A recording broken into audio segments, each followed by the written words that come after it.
ہری پور سے خبر شامل کرتے ہیں۔ سرائے سالہ جی ٹی روڈ منی اڈوں اور روڈ تجاوزات مافیا کی زرد میں آئے روز حادثات میں اضافہ۔ ضلعی انتظامیہ اور ٹریفک انتظامیہ کنٹرول کرنے سے قاصر۔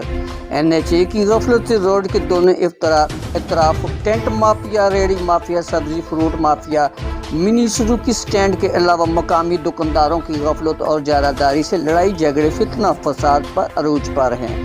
عوامی سماجی حلقوں کی جانب سے شدید احتجاج کیا گیا کہ روڈ کے توجہات مافیا کے خلاف فوری طور پر کریک ڈاؤن کر کے ان کے خلاف کارروائی کی جائے۔